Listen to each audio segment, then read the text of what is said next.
The air felt wrong that night, thick with a hum that wasn't mine. I'd just settled into the apartment, a favor from a friend who couldn't sell the place after fixing it up. New paint, polished floors, everything crisp. Yet something gnawed at me, like eyes watching from the walls. I brushed it off as nerves, the kind you get in a new space. But then I heard her. Not a sound you'd expect, not footsteps or chatter, but a low, fervent murmur seeping through the wall next door, laced with static from a radio that never stopped. It was Christian talk shows, voices preaching salvation, looping endlessly into the early hours. I lay awake, the words blurring into a drone, her voice sharp, erratic, cutting through, arguing with someone who wasn't there. Sleep became a stranger. The woman next door was older, maybe mid-40s, though her face carried the weight of decades more. Her eyes darted when I passed her in the hall, her hair tangled like she'd forgotten how to care. I'd catch her muttering, clutching, a worn Bible, her lips moving faster than sense allowed. One night, the radio's wail kept me up past 3 a.m. A sermon about demons clawing at my skull. I'd had enough. I knocked on her door, heart pounding, expecting a quick fix. She cracked it open, just enough for me to glimpse inside. The air hit me first, damp, sour, like something rotting under the floor. Her walls were a nightmare canvas, crosses scrawled in red, blue, black, some smeared like blood, others precise, obsessive.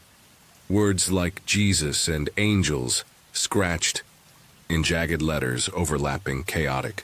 The windows were painted black, sealing out the world, and the carpet, yellowed, stained, crawled with roaches that didn't scatter when I gasped. No light, no life, just her standing there, staring. I stammered, asked her to keep it down. Her gaze locked on mine, unblinking, and she slammed the door. That night the radio screamed louder, a deliberate taunt. Days blurred, each night chipped away at my sanity. My girlfriend stayed over one evening, her presence a fragile shield. We fell asleep tangled in each other, the world outside forgotten. Then I woke, heart slamming against my ribs. A shadow loomed beside the bed, human-shaped but wrong, its edges too sharp against the moonlight. I froze, breath caught, convincing myself it was a dream, but it spoke. Her voice, low, rasping like gravel on glass, said, "You should lock your door at night." My blood turned to ice. It was her, the neighbor, standing inches from us, holding something that glinted faintly. She turned and slipped out, silent as smoke. I lunged for the door, locked it, my hands shaking so hard I dropped the key. My girlfriend, stirred, oblivious, and I didn't tell her. How could I?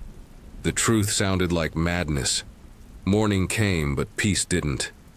I stepped outside, the air heavy with summer heat, and heard her again, below my bedroom window, muttering in a tongue. That wasn't human.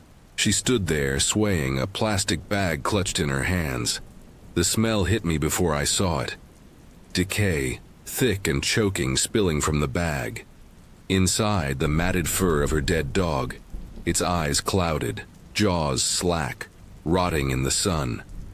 My stomach churned, bile rising as I backed away. She didn't look at me, just kept whispering to the corpse, her voice a twisted lullaby. I ran upstairs, pounded on another tenant's door, desperate for answers. He was pale, eyes wide, said she'd broken into his place too. He'd found her behind his couch, clutching a power drill, staring as his kids slept. We were trapped in her madness. Fear took root, deep and unshakable. I called the police. Learned she was a diagnosed schizophrenic, violent when off her meds. They couldn't touch her unless she left her apartment. She owned it, a twisted fortress of her mind. So I waited, sleepless, for 2 days, eyes glued, to the hallway. At 2 a.m., I heard her door creak open. She shuffled out, heading for the 7-Eleven across the street. I dialed 911, voice trembling, praying they'd be fast. 3 cars and a van screeched up in minutes. They grabbed her, restrained her thrashing limbs, and shoved her into the van. She didn't scream, didn't fight, just stared at me through the window, her eyes burning with something I can't name. Then she was gone, the street silent like she'd never existed. I never saw her again, but she never left me. Every night I see her shadow in my dreams, standing by my bed, her voice whispering about unlocked doors. I check the locks obsessively, now, but it's not enough. Once, weeks later, I woke to a faint scratching at my window like fingernails on glass. I didn't look. I couldn't. What if she was there, holding that bag, her dog's dead eyes staring? Or worse, what if it wasn't her at all? Imagine a summer night, the hum of your computer fan, the thrill of a CS:GO match. You're 14, alone, invincible in your digital world. Then a single notification shatters it all, pulling you into a nightmare where the screen bleeds into reality. My name doesn't matter, but the summer of 2014 haunts me still. I was home alone, sprawled on the couch, the house draped in the kind of silence that feels heavier than it should. Boredom gnawed at me, so I fired up Counter-Strike, Global Offensive, diving into Dust 2's familiar chaos. The lobby was sparse. 5 players per side, voices crackling through headsets. One stood out, a guy with a mic, his username flashing Smarties McFlurry. His voice was deep, weathered, like he'd smoked one too many cigarettes. He called himself Dave. We clicked instantly. Dave and I synced like we'd played together for years, fragging enemies with precision. You ever feel someone's voice wrap around you, familiar yet off, like a memory you can't place? He was older, maybe 30, 40. His laughter sharp, cutting through the game's gunfire. I was 14, naive, thrilled to have a teammate who didn't rage quit. We played round after round, joking about headshots and no-scopes. When the match ended, he sent me a Steam friend request. I accepted without a second thought. Why wouldn't I? It's just a game, right? He asked for my Discord, my Snapchat. I hesitated. My mom's warnings about strangers flickered in my mind, but Dave's easy charm disarmed me.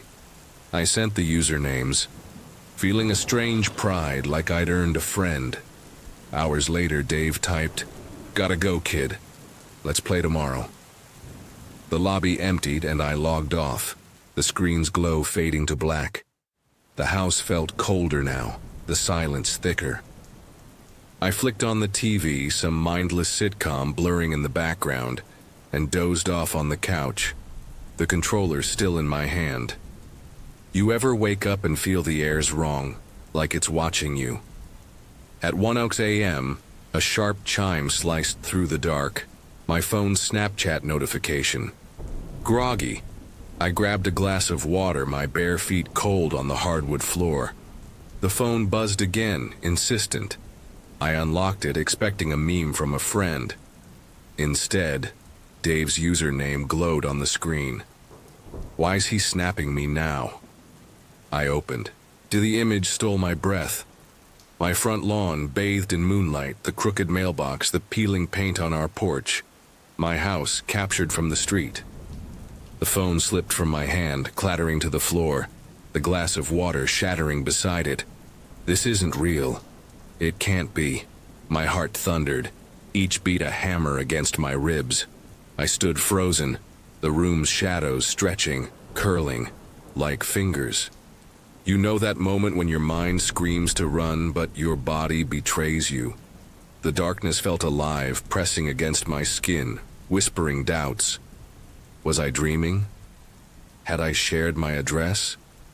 I scrambled to recall our chats, but my mind was a fog of panic. Then a soft tap on the glass. My head snapped toward the back window. There he was. Dave, or something wearing his name, stood outside, his face half lit by the porch light. His eyes were wrong, too wide, too dark, like pits swallowing the light. His grin stretched, unnatural. A predator's mask.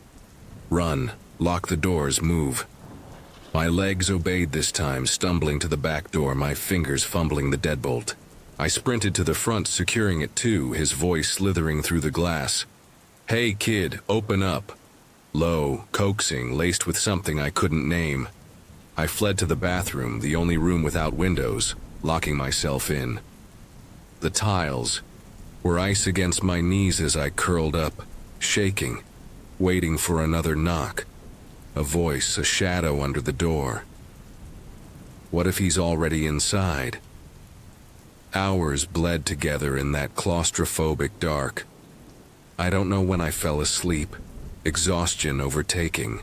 Terror. Morning came, gray and heavy, my parents' voices pulling me back. I stumbled out, the house unchanged, the broken glass on the floor the only proof of last night. I wanted to tell them, but the words caught in my throat. They'd think I'm crazy. Instead, I checked my phone, my pulse spiking. Dave's Snapchat was gone. His Steam profile, deleted. Discord, vanished. Every trace of him erased like he'd never existed. But I heard him. I saw him. My mind looped, replaying that notification chime, the image of my house, his face at the window. Was he ever real? Let me tell you about a rumor I heard later. A whisper in CS:GO lobbies. Some players swore they'd met a guy, always older, always charming, who'd befriend you, play like a pro, then ask for your socials. Days later, they'd get a message. A photo of their home, their street, their life. Then nothing. Accounts deleted, no trace. One kid swore he saw the guy outside his window, just like I did, before the profile vanished. You think it's just a game, don't you? I don't play CS:GO anymore. Every notification makes me flinch, every shadow feels like Dave, waiting. What if he's still out there watching, his grin stretching in the dark? Do you ever wonder what hides in the spaces you think are safe? I was barely 6, maybe 7, when the world I knew, full of cartoons and warm blankets, crumbled into something jagged and cold. My mom was off at my sister's recital in Georgia, her absence leaving a quiet void in our house. Dad, always soaring somewhere above the clouds as a pilot, wasn't there either. So it was just me and my brother, a lanky 12-year-old with a knack for trouble, dropped off at Bev's place, a few blocks from home. Bev, 19, was the kind of babysitter every kid dreamed of. Loose rules, endless TV, and a fridge stocked with snacks. As long as we didn't interrupt her marathon phone calls with her boyfriend, we were kings of her living room. But that night, something else claimed the house. We sprawled on the couch, the glow of the TV flickering across our faces, some old cartoon blaring. The world outside was a soft blur, the kind of summer evening where crickets hum and the air feels heavy with secrets. My brother was halfway through a bag of chips, crumbs dusting his shirt, when a faint sound cut through the cartoon's chatter, a slow, deliberate scratching, like nails dragging across wood. It came from the side of the house just beyond the window. I froze, my eyes darting to my brother, but he just shrugged, muttering about a stray cat. Bev didn't look up from her phone, her voice a steady hum in the background. Ignore it, I told myself. But the sound lingered like a melody you can't unhear, clawing at the edges of my mind. Was it really a cat? Or something heavier, something watching? Minutes stretched, maybe half an hour, when Bev bolted into the room, her face pale as moonlight. Her eyes weren't right. They were wide, too wide, like she'd seen something that didn't belong. She didn't say a word, just lunged for the front door, slamming the lock into place with a click that echoed in my chest. The blinds came next, yanked shut so fast the cords tangled. My brother and I stared, our cartoon forgotten. "What's wrong?" I whispered, my voice small. Bev forced a smile, but it wobbled. "Nothing, kids, just a peeping Tom. Stay here." A peeping Tom. The words didn't make sense to me, but the fear in her voice did. My brother's hand found mine, his grip too tight, and I realized he was shaking. This wasn't a game anymore. Bev herded us upstairs, her steps quick and uneven, like she was chasing something or running from it. She shoved us into her parents' room, a cluttered space with a Nintendo humming in the corner and a faint smell of old books. "Stay here," she said, piling snacks into our arms. "Don't touch anything else. Just stay put." Her voice was sharp, a command I didn't dare question. She slipped out, the door clicking shut behind her. My brother fiddled with the Nintendo, but his hands trembled and the screen stayed dark. The air felt wrong, too thick, like it was holding its breath. I sank onto the floor, clutching a bag of pretzels, my eyes glued to the door. What was out there? Then it came. A crash that shook the house. A violent splintering of glass that tore through the silence. My heart lurched, and I bit my lip to keep from screaming. My brother dropped the controller, his face white. "What was that?" he hissed. I couldn't answer. My throat was locked tight. The sound had come from below, sharp and final, like the world had cracked open. Was it the window? Was something inside? Before we could move, Bev burst back in, her breath ragged, her eyes wild with a fear that mirrored ours. "In the closet. Now," she whispered, yanking us toward a narrow door. Her hands were cold, trembling, but her voice held a steel I didn't expect. She pushed us inside, the space cramped and dark, smelling of mothballs and dust. "We're playing hide and seek," she said. Her words rushed. "Stay quiet. Don't make a sound." The latch clicked as she locked us in from outside, and then she was gone. The closet was a black void, swallowing every shred of light. My brother's breathing was loud, too loud, and I pressed my hand over my mouth to muffle my own. What was happening? The darkness pressed against my eyes, heavy and alive, like it could see us. Then a voice, a man's voice, low and mocking, slithering through the walls. Come out wherever you are. I just want to play." My blood turned to ice. It wasn't Bev. It was him, the thing she was running from. Each word dripped with a sickening glee, like he was savoring our fear. My brother whimpered, and I squeezed his arm, willing him to stay silent. He's close, too close. The floorboards creaked, slow and deliberate, as if he was circling, hunting. Was he in the room? Right outside the door? Then a new sound. Water. Rushing, like a faucet left on full blast. It came from across the hall, steady and unnatural, filling the silence with a rhythm that didn't belong. My mind spun. Why water? Was it real, or was I dreaming? The sound stopped as abruptly as it started, replaced by Bev's voice, sharp and defiant. "The police are coming. Get out of my house now." Her words were a lifeline, pulling me back from the edge of panic. But the man laughed, a low, guttural sound that made my skin crawl. Heavy footsteps thundered, shaking the house, followed by a piercing shriek. Bev's. Was she hurt? Was he? A dull thud echoed, and then faintly, the wail of sirens grew closer, cutting through the nightmare. The closet door flew open, and Bev stood there, her face streaked with sweat, an old wooden bat clutched in her hands. "It's okay," she gasped, pulling us out. "He's gone." My legs wobbled as we stumbled downstairs, the living room a mess of shattered glass and overturned furniture. Outside, red and blue lights flashed, and police swarmed the yard. My brother clung to me, his eyes wide, and I realized I was crying. It felt like a dream, but the glass under my feet was too real. Bev told us later, her voice shaking, that she'd found the bat in the hallway and swung it at the man as he tried to flee. She'd hit him hard, sending him sprawling, but he'd staggered up and run, straight into the arms of the cops. Mom came for us within the hour, her face pale as she hugged us tight. We didn't sleep that night, not really. Years later, she told me the truth, her voice low, like she was afraid the words would summon him back.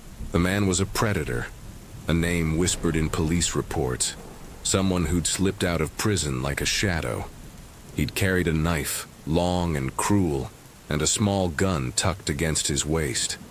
If Bev hadn't fought, if the sirens hadn't come, I still see that closet in my dreams, the darkness pressing in, the man's voice curling around me like smoke. Some nights, I swear I hear water running, and I wake up screaming. The door rattled in the dead of night, a faint clatter like bones trembling in the cold.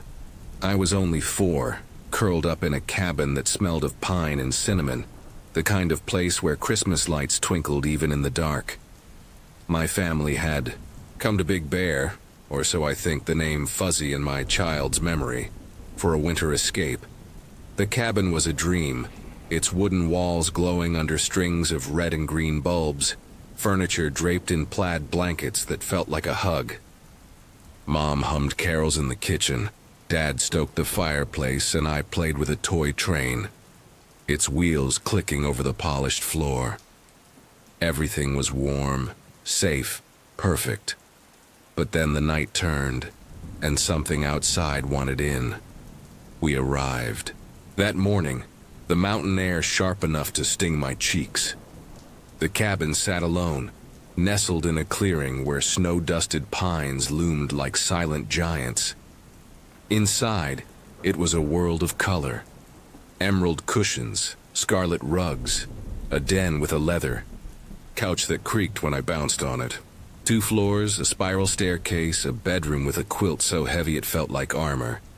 I remember giggling as Mom tucked me in, her hands smelling of cookie dough. Dad told stories of reindeer, his voice a low rumble. The day was bright, the forest quiet. You'd never think danger could find a place like this. But as the sun sank, the cabin's warmth seemed to shrink, as if the walls knew something we didn't. When the first noise came, it was like a whisper you weren't meant to hear. I was half asleep, the quilt pulled to my chin, when a faint rattle echoed from the front door. It wasn't loud, not at first, just a jitter like someone testing the knob. I sat up, my heart thumping, the darkness pressing against my eyes. "Mom?" I called, my voice small. She was downstairs folding laundry and laughed it off. "Just the wind, sweetheart." But I knew it wasn't. The sound grew, sharper. Now, a persistent shake that made the doorframe groan.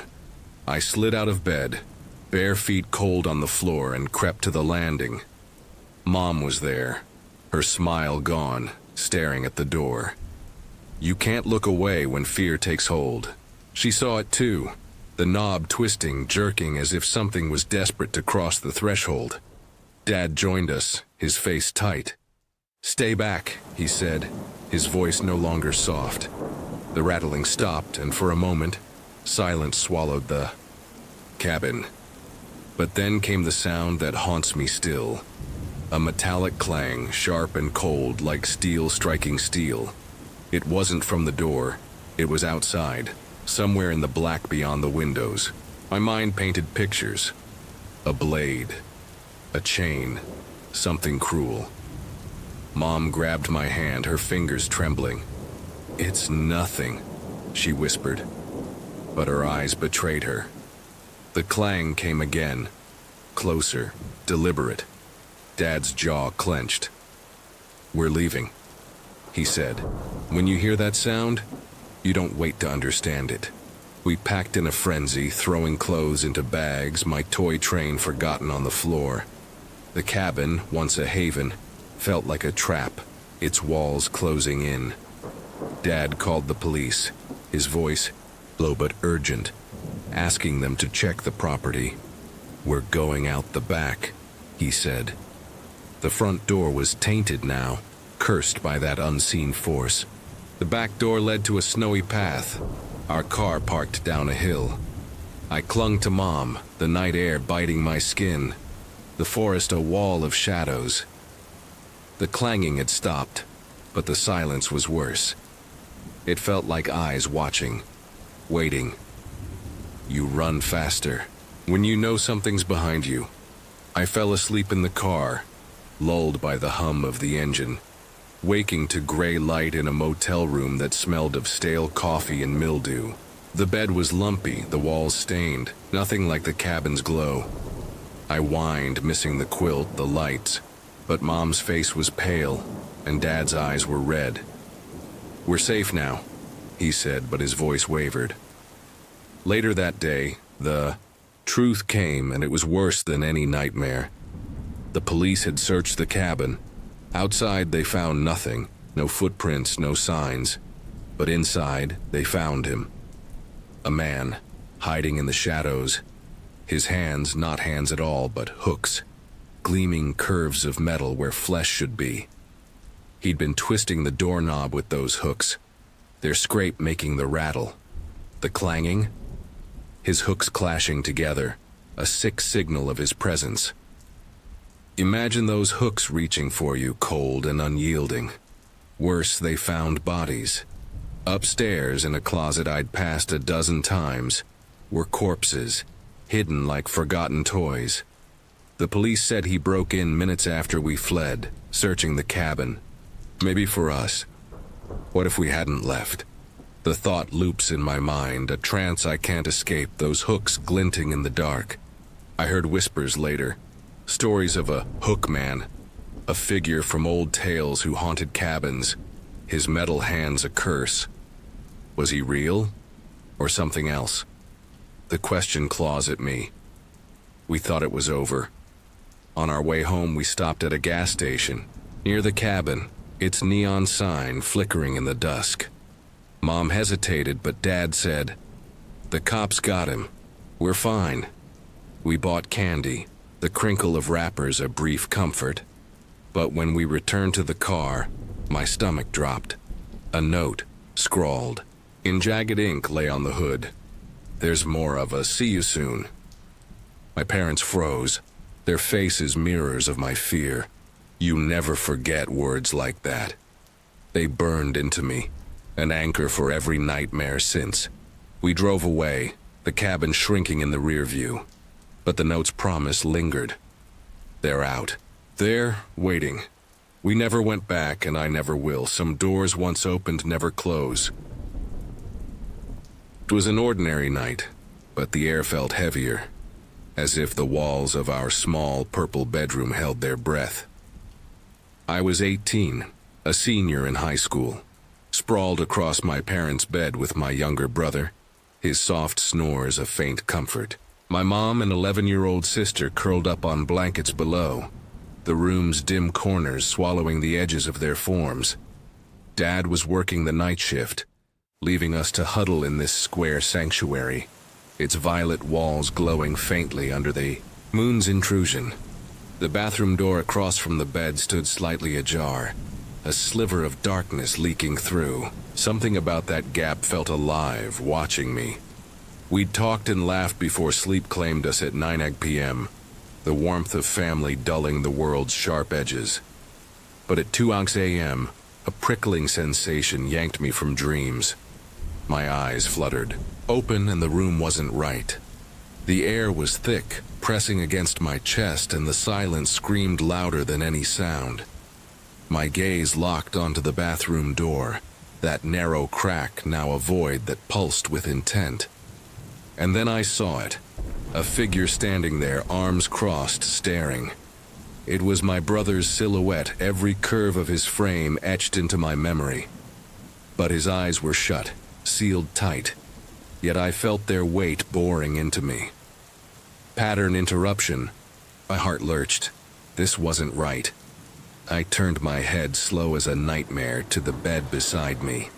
My brother was there, sleeping, his chest rising and falling. A scream clawed at my throat, but my body betrayed me, frozen, as if the room itself held me down. Who was that figure? Why did it wear his face? The air grew colder, the purple walls seeming to pulse, and I swear the shadows twitched like living things. Embedded command. Feel the dread creeping up your spine the moment you realize something familiar is wrong. I forced my eyes back to the door. The figure hadn't moved, but its presence was louder now, a silent roar filling the room. Sensory overload. The faint hum of the house, the creak of settling wood, the distant drip of a faucet, all amplified, drowning me in a sea of noise. My skin prickled as if invisible fingers brushed it, and the smell of damp tile wafted from the bathroom, sharp and wrong. I wanted to wake my mom to scream, but my voice was trapped, my limbs heavy as stone. What if it opens its eyes? The thought was a blade slicing through reason. I imagined red glowing orbs, or worse, empty sockets staring back. Trance loop. The figure stood and I stared, and time stretched into eternity. Minutes, hours, I couldn't tell. My mind spiraled, trapped in a loop of fear and disbelief. It's not real, it's a dream, but it's here. I clung to that thought, willing myself to sleep to escape, but then nested storytelling. I remembered a story my friend told me about a shadow that mimicked her sister, standing at her bedside, whispering her name. She'd laughed it off, but now, in this suffocating room, her words felt like a warning. What if this thing knows me? What if it's always been here, and then it moved? The figure stepped forward, gliding without sound. Its eyes still shut, but its intent screaming. It was at the foot of the bed now, looming, its shadow swallowing the moonlight. My heart thundered, each beat a plea to wake up, to end this. Anchoring. I focused on my brother's breathing beside me, the one real thing in this nightmare, tethering me to reality. But the figure leaned closer, its head tilting as if sensing my thoughts. If it opens its eyes, I'm done. I squeezed my eyes shut, praying, forcing my mind to drift, to fall back into sleep's embrace. When I woke, sunlight bled through the curtains, and the room was just a room. My mom was in the kitchen, humming softly, and my siblings were arguing for cereal. Was it a dream? The question gnawed at me, but the memory of that figure was too sharp, too real. I hesitated, then told my mom everything. The bathroom door, the figure, its sealed eyes. Her face paled and her voice trembled as she admitted she saw it too. The same shape, the same mimicry of my brother, standing in that cursed doorway. Pattern interruption. My world tilted. If she saw it, it wasn't just me, it wasn't a dream. We lived in that house for 2 more years, each night a battle against that door's silent threat. We never spoke of it openly, as if naming it would summon it back. When we finally moved, I thought distance would erase the fear. But one day I told my dad, expecting his usual skepticism about creepy stories. His eyes darkened and he said we weren't alone in that house. He'd seen things, shapes in corners, whispers in the dark, but kept silent to protect us. Sensory overload. The memory flooded back. The purple walls, the bathroom's damp chill, the figure's eyeless gaze.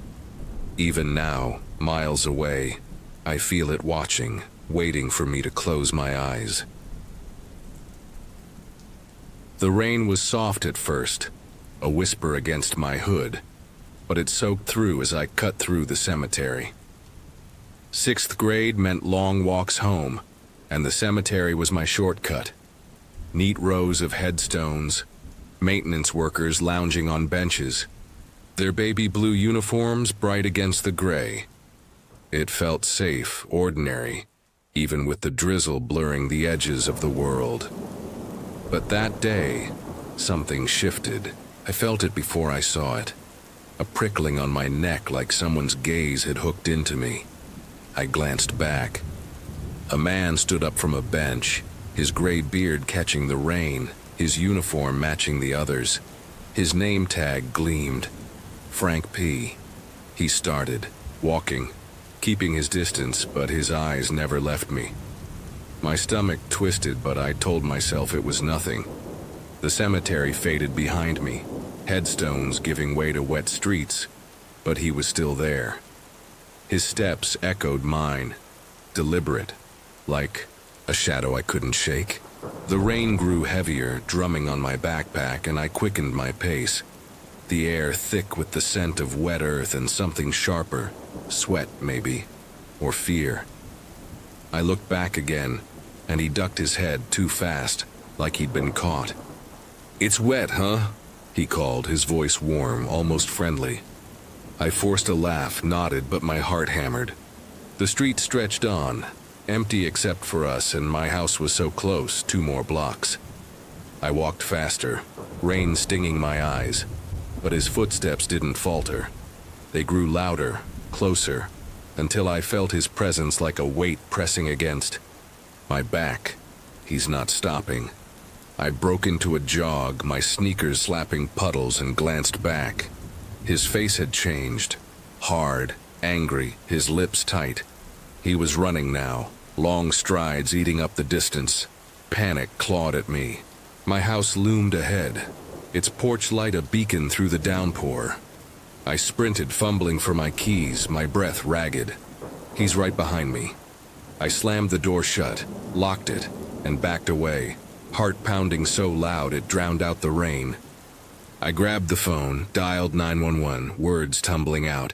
"Cemetery man following me, Frank P." The operator's voice was calm, too calm, promising help. I peered out the window, expecting his face pressed against the glass, but the street was empty, rain slicked and silent. My mom came home later, her face skeptical as I spilled the story. "You're imagining things," she said, brushing it off. I wanted to scream, to make her see the way his eyes had burned into me, but I stayed quiet, the fear coiling tighter. That night, the storm raged, lightning cracking the sky. I couldn't sleep, my room a cage of shadows that danced with every flash. Something's out there. I lay still, watching the window, the curtains swaying like they were breathing. Then it happened. A silhouette, sharp and wrong, framed against the glass. I froze, breath caught as lightning lit his face. Frank P., his skin pale as bone, eyes glinting like wet marbles, staring right at me. His lips curled, not a smile but something worse, something hungry. I bolted upright, ran to my door and locked myself in, heart slamming against my ribs. When I dared look again, he was gone, swallowed by the storm. But I knew he'd been there, his face etched into my mind like a scar. Years later, I still see him in every blue uniform, every shadowed corner. Once, walking home at dusk, I swore I saw him across the street, his beard catching the streetlight, his name tag glinting. I blinked and he was gone, but the fear stayed. What did he want that day? Why me? I don't know, and I don't want to. But every time I pass a cemetery, I feel his eyes again, waiting, watching, somewhere in the rain. I was 10 years old, curled up in my tiny bedroom in a sleepy little city where nothing ever happened. My parents were at my grandma's, but I was too feverish to tag along, my head throbbing with heat and my body heavy. It was 9 p.m. and the house felt like a stranger, its silence pressing against my ears. My room was a cramped box, barely big enough for a bed and a dresser, with one window directly across from my pillow. That window always unnerved me, a dark square that seemed to watch me back, especially at night when my imagination painted monsters in its glass. You ever feel a room knows something you don't? I pulled the blankets up, ready to drift off. when a scream sliced through the night, sharp high like a blade cutting the air. It came from outside, somewhere beyond the window. My heart lurched and I sat up, eyes wide, straining to hear more. Was it a cat? A neighbor? The silence returned, heavier now, unnatural, as if the world held its breath. I lay back down, telling myself it was nothing, just a kid's wild mind. But the quiet was wrong, too deep, like the house was waiting for something. You know that feeling when the air turns thick, daring you to move. An hour later it came again, louder, closer, a scream that clawed at my chest. It wasn't human, not entirely. Its pitch twisting into something that stung my ears, vibrating in my bones. I froze, my body a statue under the blankets, my breath shallow. Don't look at the window. Don't look. But my eyes betrayed me. Darting to the glass, expecting claws or eyes or worse. Nothing. Just darkness. 30 minutes later, another scream, so close it felt like it was born inside the room. Tears stung my eyes and I clutched the blanket, whispering to myself that it wasn't real. But what if it was? That sound wasn't just a scream, it was alive, hungry, promising something awful. 15 minutes later, I saw her. There, at the window, a face pressed against the glass. A woman, impossibly thin, her skin pale as bone, her smile stretched too wide, too wrong, like it belonged to something else. Her eyes gleamed, catching the faint moonlight, and her grin grew as she stared at me, unblinking. Run, hide, scream, but I couldn't. I was trapped in her gaze, my sobs choking in my throat.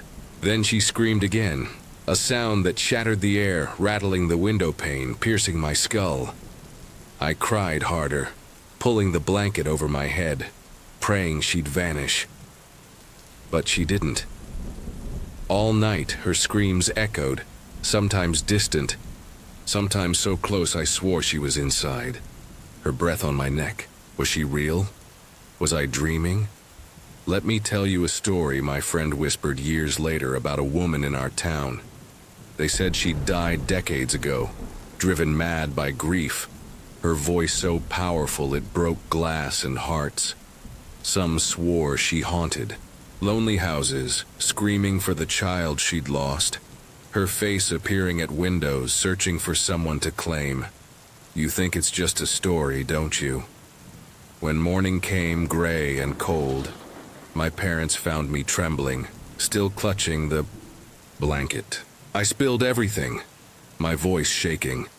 They called the police, who inspected the window. It was cracked, spider-webbed, but not from a rock or a fist. The officer frowned, muttering about high-frequency vibrations, like sound itself had, torn the glass apart. I never saw her again, but her scream lives in me. Every quiet night I hear it, faint, waiting. The window in my new room stays covered, but sometimes when the house is too still, I feel her eyes, her grin, her voice, ready to break through. What if she's still out there screaming, searching for me? I was only 4, small enough to believe the world was made of candy canes and cozy blankets, when my family packed up for a Christmas vacation. Dad, always chasing adventures, had rented a cabin somewhere snowy. Big Bear, I think, though the name blurs in my memory. The cabin was a dream, its walls draped in reds and greens, twinkling lights strung across a fireplace that crackled with warmth. The air smelled of pine and cinnamon, and the 2-story space felt like a castle, with a den where I could sprawl and a kitchen humming with Mom's laughter. But even castles hide shadows, and that night, ours came alive. We arrived under a pale, winter sun, the snow outside glittering like spilled sugar. I pressed my nose to the window, watching flakes dance while Dad hauled in suitcases and Mom hummed carols. The day passed in a haze of hot cocoa and board games, the cabin wrapping us in its festive glow. But when night fell, the world shifted. I was tucked into a plush bed on the second floor, the blankets heavy, when a faint sound pulled me from sleep. A rhythmic, insistent rattling, like someone testing the front door. I sat up, my heart tripping over itself, and stared into the dark. The sound wasn't loud, but it was wrong. Too deliberate, too alive. Was it the wind or something heavier, something hungry? I slipped from bed, my bare feet cold on the wooden floor, and tiptoed to Mom's room. "The door's shaking," I whispered, my voice trembling. She frowned, brushing it off as a child's fancy, but then her eyes flicked to the stairs, and I saw her freeze. She heard it too. For minutes that stretched like hours, we stood in the hallway, the rattling growing. Sharper, more desperate. Mom's hand tightened around mine, her nails digging into my palm. Then came a new sound, metal on metal, a cold, grating clang that echoed through the cabin. It wasn't the wind. It wasn't anything natural. Dad stumbled out, his face pale, his voice low. "Someone's trying to get in." The words landed like a stone in my stomach. Mom's breath hitched, and she pulled me close, her warmth a frail shield against the fear clawing at me. The clanging stopped, leaving a silence that was worse. Thick, heavy, like the air itself was waiting. Was he still out there listening? Dad grabbed his phone, his fingers fumbling as he dialed the police, his voice urgent but hushed, begging them to check the cabin. Mom started packing, her hands shaking as she stuffed clothes into bags. We couldn't stay. Not here. We didn't dare face the front door where the rattling had come from. Instead, Dad led us to the back, down a creaking staircase that smelled of damp wood. The back door opened to a snowy hill, our car parked below, its outline barely visible in the moonlight. Every step felt like a betrayal, the crunch of snow too loud, the cold biting my skin. I clung to Mom, my eyes darting to the trees, half expecting something to lunge from the shadows. We piled into the car, the engine stuttering before it roared to life. I curled up in the back seat, exhaustion pulling me under, and woke to the gray light of morning in a cramped motel room. The walls were peeling, the air stale, nothing like the cabin's warmth. I wanted to go back, but something in Mom's eyes told me we never would. Later that day, the truth came, delivered in whispers. Between my parents, the police had searched the cabin, finding nothing outside, no footprints, no signs. But inside, they found him. A man, his hands replaced by cruel steel hooks, had been twisting the front door's knob, the metal scraping as he tried to break through. The clanging, his hooks striking together, a chilling prelude to his hunt. He'd gotten in minutes after we fled, tearing through the cabin, searching. The police found more. Bodies hidden in an upstairs closet, their presence a silent scream in the festive walls. How long had they been there, watching us from the dark? We thought it was over, that the police had caught him, locked him away. But on our way home, we stopped at a gas station near the cabin. Mom hesitated, her eyes scanning the lot, but Dad waved it off. "He's gone," he said. We grabbed snacks, the bell above the shop door jingling as we left. Then I saw it, a note tucked under the car's wiper, its words scrawled in jagged ink. "There's more of us. See you soon." My heart stopped. The world tilted. The gas station's neon lights blurring into a dreamlike haze. Mom gasped, crumpling the note, but its words burned into me.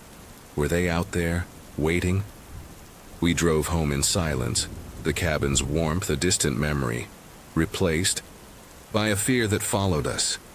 Some nights I still hear that clanging, the hooks scraping in my dreams, and I wonder if they're closer than I think. Trapped in a steel coffin, I heard children laughing where no children should be. It was New Year's Eve, 1985, and I was 19.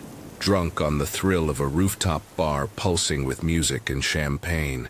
The hotel glittered, its chandeliers casting golden light over sweating glasses and sequined dresses. My friends were a blur of laughter, their voices lost in the din of a crowd counting down to midnight. I'd left my camera in the car, a stupid mistake, and dashed downstairs to grab it, promising I'd be back before the clock struck 12. The night was alive, electric, but in that elevator, the world turned cold, and something found me.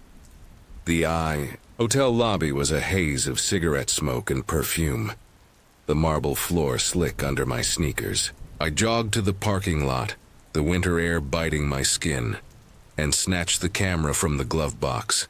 Back inside, I jabbed the elevator button, the doors sliding open with a groan. The cabin was old, its walls scratched, the air heavy with the tang of rust and oil. I stepped in alone, the doors sealing me inside. You think you're safe in a place like this? The hum of the motor vibrated through my soles as the elevator climbed, lights flickering like a dying pulse. Halfway up, a jolt shook the cabin and it stopped. The lights dimmed, then held. I pressed the buttons, my fingers frantic, but nothing responded. You can't escape the dark when it wants you. I've always hated tight spaces, the way they choke your breath, make your skin crawl. My chest tightened, sweat beading on my neck. "Come on," I muttered, pounding the panel. Silence answered, thick and unnatural, as if the world outside had vanished. Then from nowhere came a sound that didn't belong. A giggle, high and childlike, echoing in the steel box. My heart lurched. No children were here. Another laugh, softer, joined the first, bouncing off the walls. I spun, searching the corners, but I was alone. The air grew colder, the smell of rust sharper. My pulse hammered, a drumbeat in my ears. The lights flickered and I stumbled back, my vision swimming. When fear takes you, it doesn't let go. Darkness swallowed me and I collapsed. I woke on the floor, my body heavy, as if pinned by invisible chains. I couldn't move, couldn't speak. Sleep paralysis, my old curse, striking again. The elevator was a tomb, its lights stuttering on and off, casting jagged shadows. Look to the left.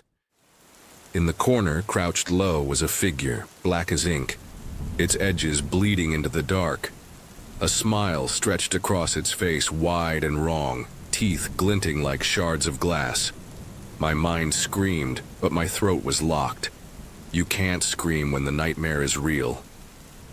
The figure's eyes burned, unblinking, and it raised a hand pointing at me, its laughter a low, mocking hum. The lights flickered faster, each flash searing the image into my skull. Smile, eyes, fingers.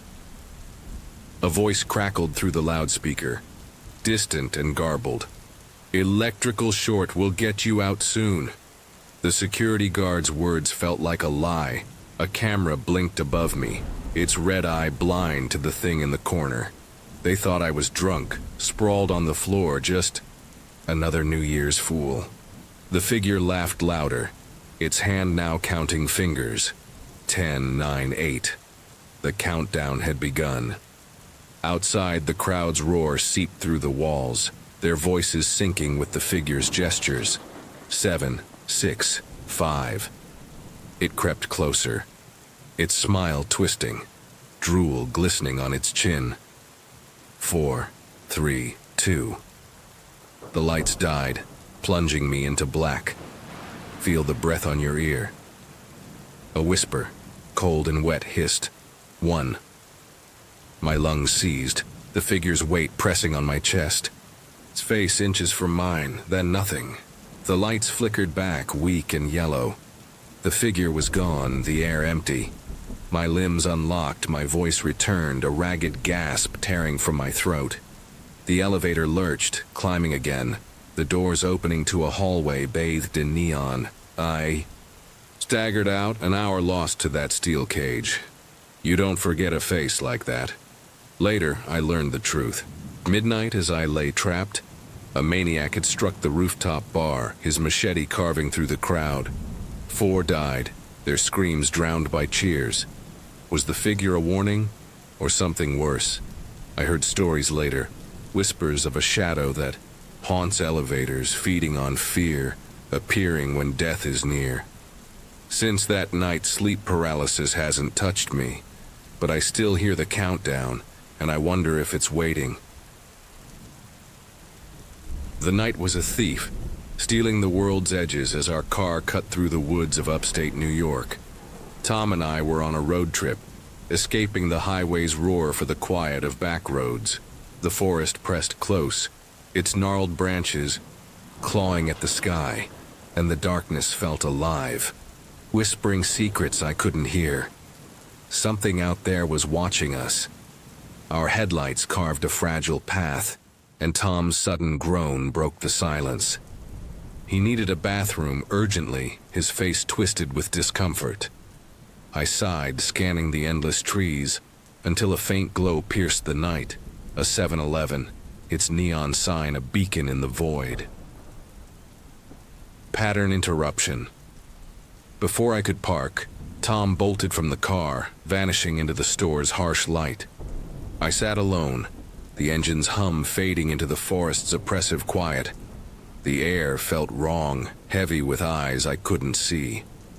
Hunger gnawed at me, so I rummaged for change, enough for a cheap snack. Stepping into the 7-Eleven, the fluorescent buzz stung my senses, and the shelves loomed like silent sentinels. Sensory overload. The air was thick with the tang of stale coffee, the hum of coolers vibrating in my bones, and the floor's sticky tiles clinging to my shoes. I grabbed a bag of Cheez-Its, but a prickle crawled up my neck. Someone was watching. I turned, catching a glimpse of a bearded man in a yellow suit slipping into the next aisle. His movement was too smooth, too deliberate, like a predator circling prey. Embedded command. Feel the chill of being seen the moment you know you're not alone. My pulse quickened, but I brushed it off, paid for my snack, and stepped back into the night. The woods behind the 7-Eleven were a wall of shadow, their depths swallowing the store's light. I slid into the car, crunching Cheez-Its, texting Tom to hurry. He's taking forever. The darkness pressed against the windows, and I swear the way. Trees leaned closer, their branches scratching at my mind. Trance loop. I waited, and the night grew louder, the forest's whispers blending with my heartbeat. Was that a rustle? A step? I scanned the shadows, my breath shallow, trapped in a cycle of fear and doubt. Is someone out there? Am I imagining it? Then a voice, low, guttural, cut through the silence. Come over here.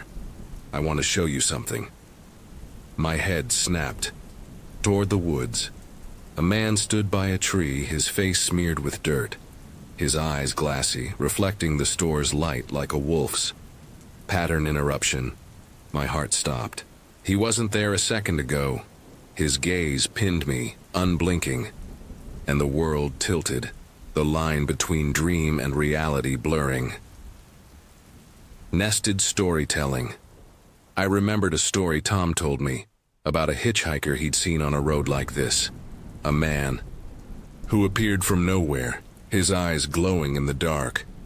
Tom laughed it off, but now, staring at this stranger, I felt his story clawing at my sanity. What if he's not human? What if he's something else? I locked the doors, my fingers trembling, and texted Tom again, urging him to run. The man didn't move, but his presence was a weight, crushing the air from my lungs. Anchoring, I gripped the steering wheel, its cold metal grounding me, a lifeline against the terror swelling inside.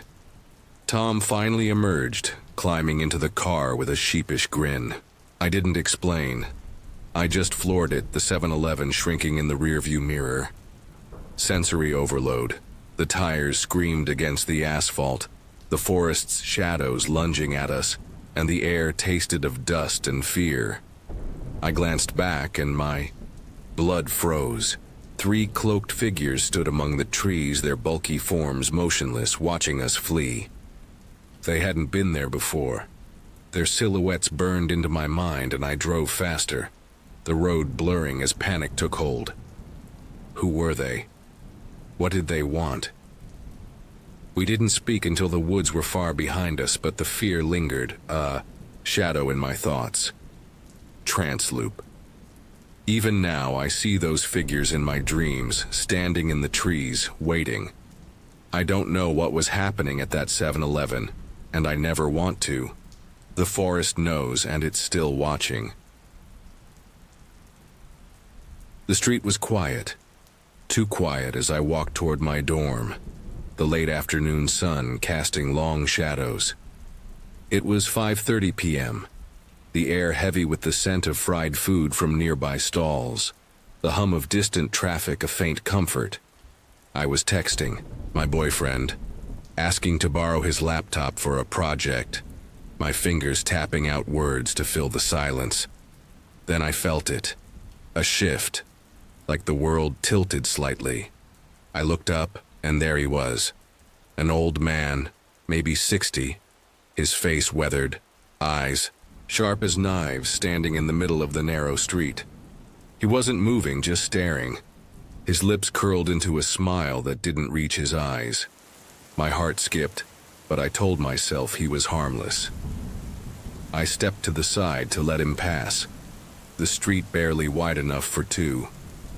He mirrored me, blocking my path, his smile widening. I laughed nervously, moved to the other side. He did the same, his steps deliberate, like a predator toying with prey. The air grew thick, my pulse hammering in my ears. "Excuse me," I muttered, my voice smaller than I meant. He didn't budge, just stood there, his eyes boring into me, unblinking, like he could see through my skin. I tried to slip past, but he stepped closer, his breath sour, his laugh low and guttural, like gravel underfoot. Then, as suddenly as he'd appeared, he turned and shuffled away, his laughter echoing off the walls. I stood frozen, my hands trembling. The street empty again, as if he'd never been there.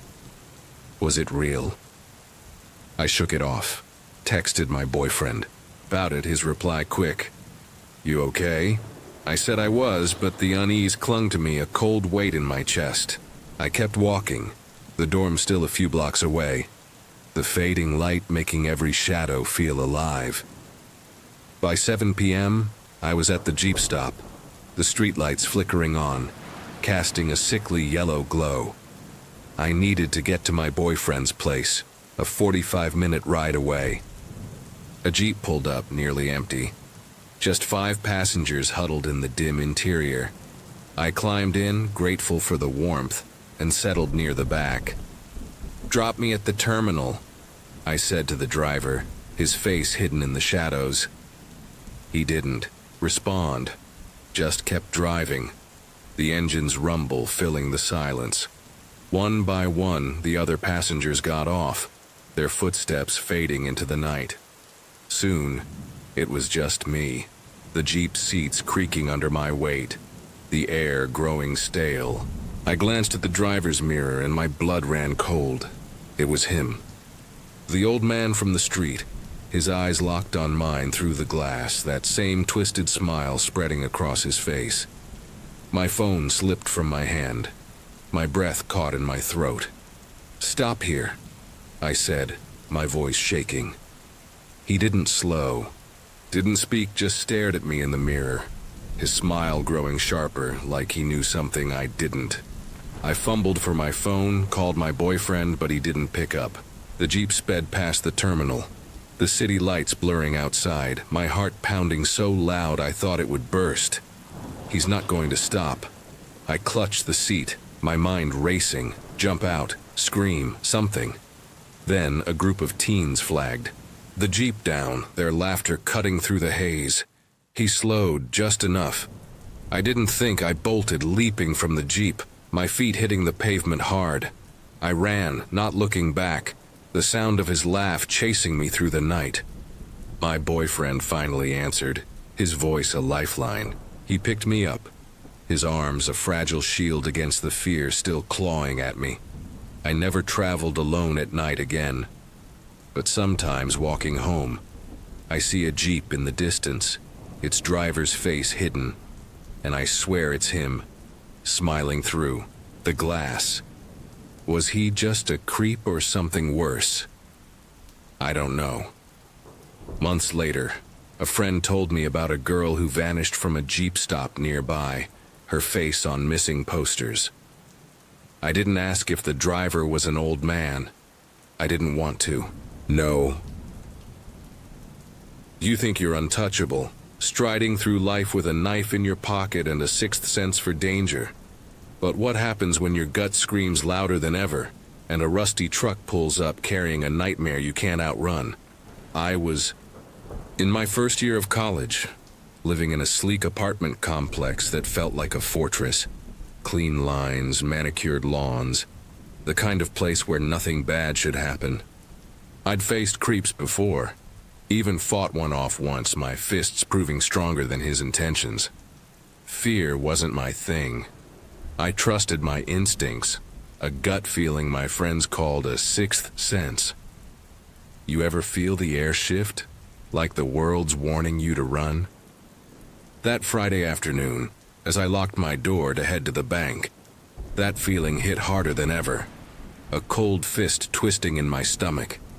I stepped out of the hallway, the sun warm on my face, when a beat-up truck rumbled to a stop, its engine coughing like a dying animal.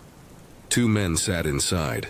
The driver was massive, tattoos snaking up his arms, his eyes hard like he'd just walked out of a cell block. The other was scrawny, glasses slipping down his nose, his grin too eager, too wrong.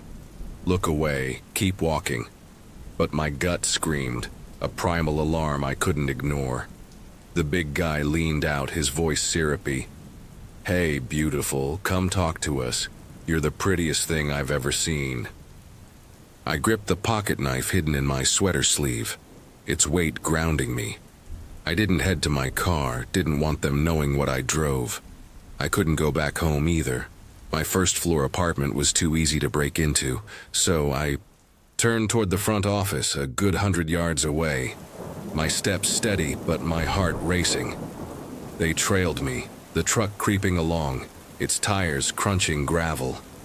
Their words slithered through the air, compliments, invitations, each one laced with something darker. We're having a party tonight, 2 a.m., right here in the complex. Come hang out, get to know us. It was 3:30 p.m., the sun still high, but their words felt like midnight. Say nothing. Keep moving. I snapped, leave me alone, my voice sharp, but they just laughed, undeterred. Then the skinny one piped up, hey, we'll give you a free pair of shoes if you come with us. My blood ran cold. Shoes? Why shoes? He leaned into the back seat rummaging and I stopped, legs braced ready to bolt. What's he reaching for? A gun? Rope? My knife felt small, useless against the unknown. He pulled out a dark blue suitcase, its edges frayed, and snapped it open. Time stopped. Inside were dozens, maybe 100 pairs of shoes, a chaotic jumble of colors and sizes. Tiny pink Dora the Explorer sneakers, scuffed and worn. Elegant black stilettos, their heels stained. Children's sandals, women's boots, each pair screaming a story I didn't want to hear. You ever see something so wrong it rewires your soul? My knees buckled, my stomach heaved, and I vomited on the pavement, the acid burning my throat. It wasn't just fear. It was evil, pure and suffocating, radiating from that suitcase. I screamed, no! And their faces twisted, rage replacing their fake charm. They started to climb out, the big guy's boots hitting the ground with a thud. I ran, my lungs burning, my eyes catching the neighbor's kids playing in the street. Not them, not today. I scooped them up, their small bodies light in my arms, and sprinted to the front office, their confused cries echoing mine. We burst through the door, and I shouted for the manager to call the police. I dialed the kid's mom, warning her to stay inside, my voice shaking as I pictured that suitcase. Again. What if they'd taken those kids? The police came, but the truck was gone, leaving only my nausea and the kids' wide eyes. For days I couldn't leave my apartment, the world outside tainted. A friend stayed with me, her presence a fragile shield. On the fourth day, as we stepped out for food, she pointed at the street. "That's a shitty truck." My heart stopped. It was them, parked across from my building, watching. We scrambled back inside, locking the door, my hands trembling. Let me tell you about a case I read later in a criminology class. They found a killer in a nearby town, a man who kept shoes, dozens of them, as trophies from his victims, from toddlers to women. He was never caught, his truck vanishing like a ghost. You think evil leaves a trace, don't you? The complex tightened security, and I never saw those men again. But I moved out soon after, unable to shake the image of that suitcase, its contents spilling into my nightmares. Every creak of a floorboard, every rumble of an engine, brings it back. What if those shoes were trophies? What if they're still out there collecting more? I was 17, reckless and restless, my world stitched together by long walks and the occasional ride from strangers. No driver's license, no car, just my boots and a thumb raised to the night. It was a bitter winter evening, the kind where the cold sinks into your bones and the roads lie empty under a starless sky. I stood on the shoulder, my breath clouding in the air, when headlights pierced the dark. A car slowed, its engine a low growl, and the window rolled down. The man inside looked harmless, slender, almost frail, with a face that seemed both young and worn, like he'd lived too many lives. "Need a ride?" His voice was soft, almost kind. I sized him up, figuring I could handle him if things went south. That was my first mistake. I climbed into the passenger seat, the car's heater blasting stale warmth that stung my frozen fingers. "Name's Richard," he said, glancing at me with eyes that didn't quite meet mine. I mumbled my name, rubbing my hands together, grateful for the heat. The car smelled faintly of cigarettes and something metallic like old coins. Outside, the world was a blur of black trees and gathering snow. Richard asked if I was local, his voice quiet, measured, like he was reading from a script. "Just moved here," he added, his lips curling into a half-smile. "It's beautiful. Maybe I'll find happiness." Happiness? The word hung in the air, strange and heavy, like a promise no one asked for. I nodded, brushing it off, my eyes on the road as snowflakes began to dust the windshield. Something about him felt off, but I couldn't place it. The snow thickened, turning the road into a slick ribbon of ice. Richard slowed, his hands steady on the wheel, his gaze fixed ahead.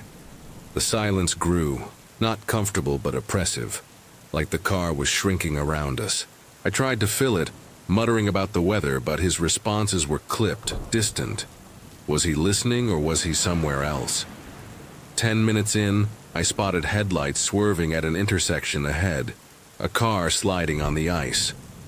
"Watch out," I said, my voice sharp but not loud. The world exploded. Richard slammed the gas, the car lurching through the intersection, tires screaming against the snow. "Don't ever scream at me," he roared, his face twisting, his eyes wild with something I couldn't name. My heart pounded. The air, too. Thick to breathe, I stammered. "I didn't look, just stop here, I'll walk." But he didn't answer, he didn't even look at me. "Richard, stop the car." My voice cracked, but he drove faster, the snow a white veil blurring the world outside. The car felt like a cage, its walls closing in. I glanced at the door, no lock, just a jagged hole where the mechanism should have been. My stomach dropped. I was trapped. Fear clawed at me, raw and relentless, as Richard's silence grew heavier. What was he planning? I gripped the seat, my mind racing. Jump out, grab the wheel, anything to break free. Then he started mumbling, his voice low and rapid, words tumbling over each other like a broken record. You're always yelling. I told you don't yell, you never listen, never. He wasn't talking to me. His eyes stayed on the road, but they were empty, like he saw someone else in my seat. Who was he talking to? I whispered. What did you say? But he didn't hear, his muttering growing louder, more frantic. The car felt alive, its hum a heartbeat, the snow a curtain hiding us from the world. Time stretched, each second a lifetime. My hands shook, tears burning my eyes as I pictured myself lunging for the wheel, the car spinning into the dark. Would I survive? Then, like a switch flipped, Richard blinked, fast, too fast, and turned to me. His face soft, almost sad. The shift was jarring, unreal, like waking from a nightmare. He slowed the car, pulling into a gas station, its neon lights cutting through the snow. I think you should get out, he said, his voice barely above a whisper. My body moved before my mind caught up. I fumbled for the handle, the door clicking open, and I stumbled into the cold, my legs weak. I was free, but was I? Richard called my name, his voice heavy with something, regret, maybe. I'm sorry, he said, his eyes glistening. I didn't mean to scare you. You'll get home, okay? I nodded, mute, and shut the door. But it wasn't over. He started to drive away, then stopped, his head bowed. My heart raced. What now? I braced to run, but he rolled down the window, holding out my hat. I'd left it on the seat, a piece of me he'd claimed. I approached, every step heavy, and took it, his fingers brushing mine, cold as the snow. Thanks, I managed, my voice hollow. He drove off, his taillights swallowed by the storm. I stood there, frozen until he was gone. As I pulled on my hat, a piece of paper fluttered to the ground. Inside was a crisp $100 bill folded around a note in shaky handwriting. I'm sorry. Take a cab, don't hitchhike tonight. My blood ran cold. Was it kindness or something darker? Had he been warning me or marking me? I took a cab, the I'm note burning a hole in my pocket. That was the last time I ever hitched a ride, but some nights I still see his face in the snow, and I wonder who he was really running from. A voice whispered in the dark, I am coming for you, and the house was no longer mine. It was April 1st, 2001, and I was sprawled on the couch, the TV's blue glow flickering across the living room. The house was old, its wooden floors creaking under years of footsteps, the air thick with the musty scent of forgotten winters. Outside, the night was still, the kind of quiet that feels too heavy, too watchful.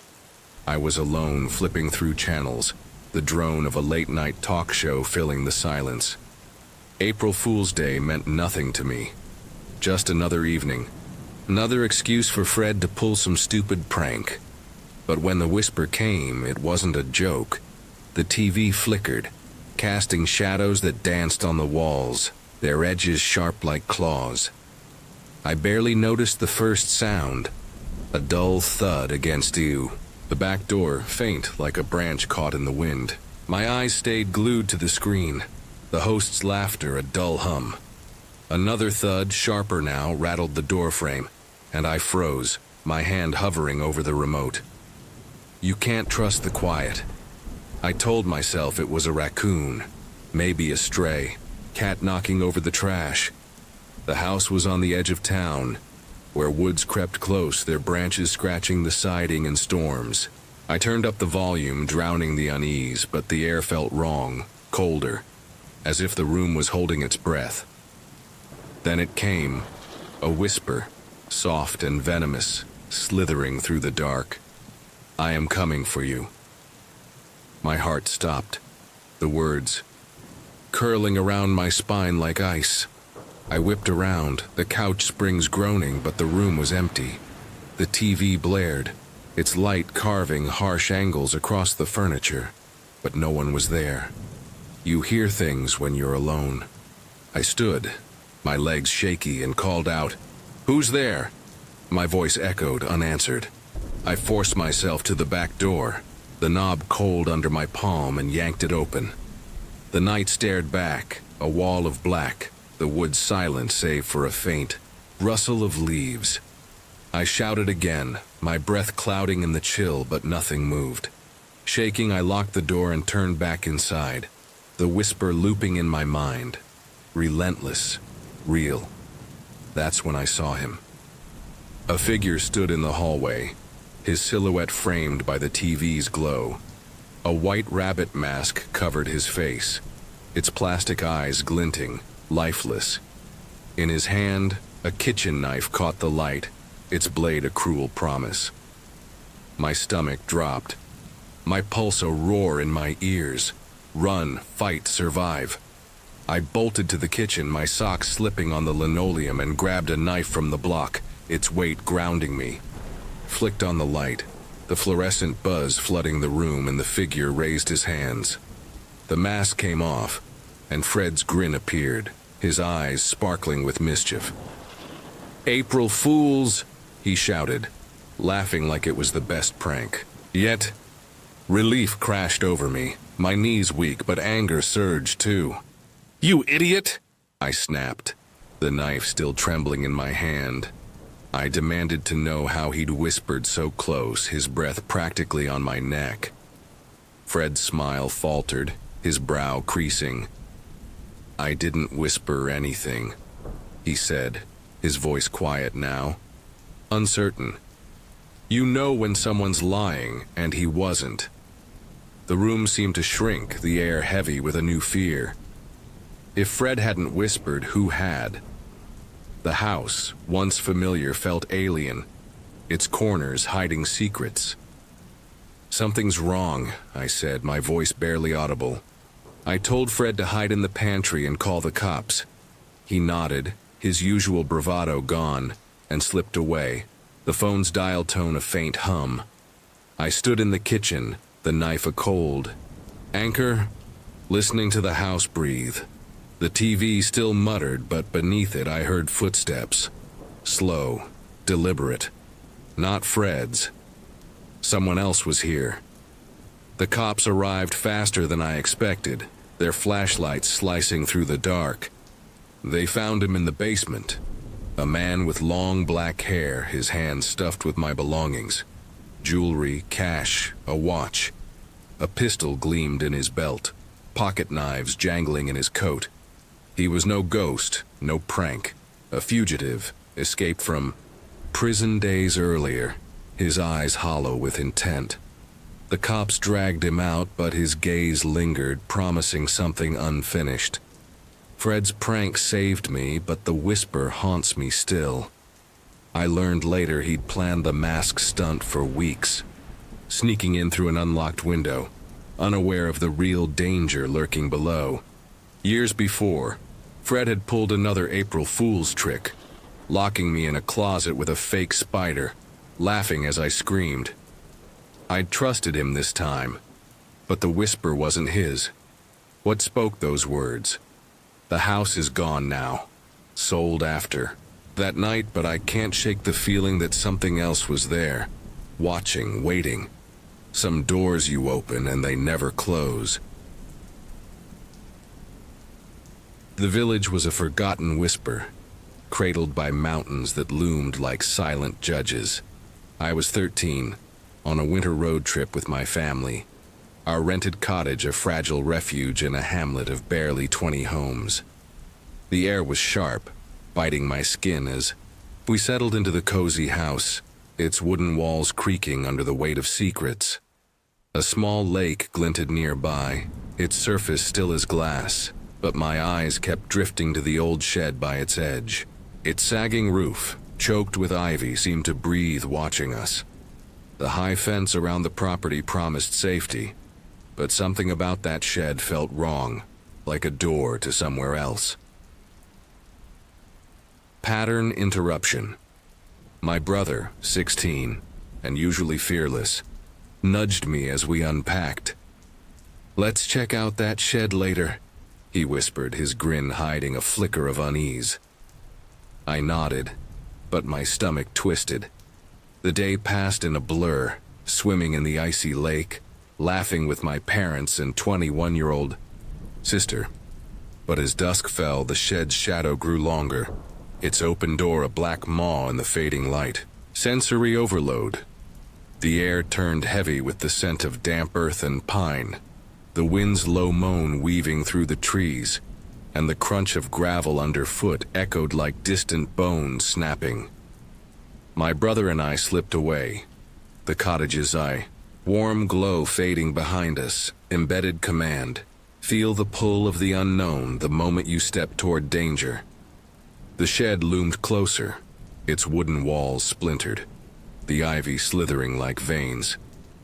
A faint light flickered through the roof's cracks, not steady like a bulb, but erratic, like a torch held by unsteady hands. Was someone inside? My brother's. Bravado faltered, his breath catching as we crept nearer. The light danced, tracing patterns that felt alive, and then it swung toward us. A beam pierced the darkness, blinding us, pinning us like prey. Pattern interruption. My heart stopped. We weren't alone. Trance loop. Time slowed, the light holding us in its grip. My eyes burned, my legs rooted, and my mind screamed to run. But I couldn't. Was this real? A dream? The light was relentless, and the shed's silence roared louder than any sound. Nested storytelling. I remembered a story my sister told about a hiker who found a cabin in these mountains. Its walls, scrawled with warnings. He ignored them, only to vanish, his screams echoing in the valley. Now, standing before this shed, her words felt like a prophecy. What if we're next? The light snapped off, plunging us into darkness. My eyes strained, blind from the glare, and a shuffling sound erupted from the shed. Heavy, deliberate, growing louder. Anchoring. I grabbed my brother's hand, his clammy grip my only tether to reality. We stumbled back, the cottage too far, the lake's edge a distant memory. A voice, low and hollow, slithered from the shadows. "Come here, child, I have toys. Want to play?" My blood froze. A man stepped into view, middle-aged, his greasy hair matted, his beard tangled with filth. His hands glistened red, dripping, and his wide eyes gleamed with a hunger that wasn't human. Sensory overload. The air reeked of iron and decay. The ground seemed to pulse underfoot, and his smile, too wide, too wrong, burned into my soul. I screamed, the sound tearing through the night, and my brother yanked me toward the cottage. We ran, the man's laughter chasing us, his footsteps crunching too close.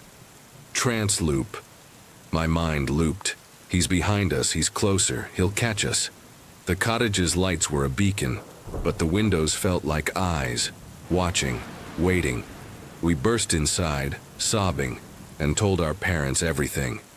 They didn't believe us, their faces creased with doubt until a shadow pressed against the window. The man was there, his bloody knife glinting, his face a mask of twisted glee. Pattern interruption. My mother screamed, my father froze, and the world shattered. The police came, their sirens a fleeting comfort. But the man vanished into the shed's embrace.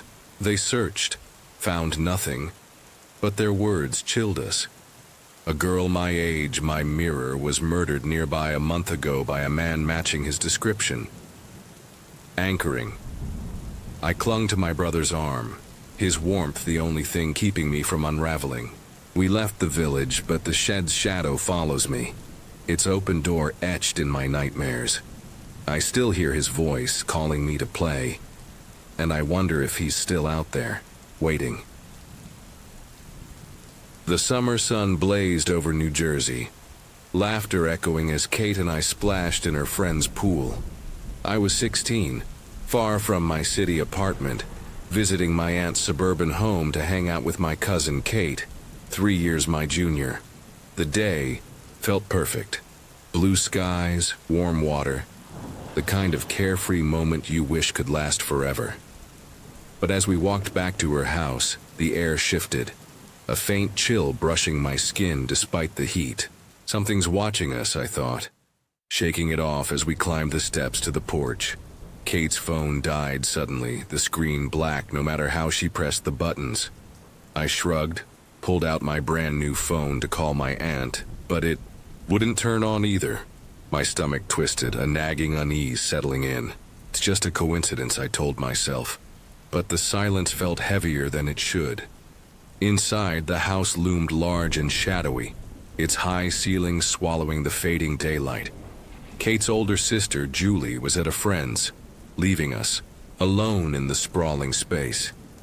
We dragged 2 sofas together in the living room, our usual sleepover setup, and collapsed, exhausted from the day. The house creaked around us, old wood settling, but I couldn't shake the feeling of eyes on my back. Around 9 p.m., a sharp metallic clang jolted us upright. It came from Kate's room across the hall like brass striking steel, loud enough to rattle my bones. We froze, staring at each other, the air thick with dread. Kate whispered, "What was that?"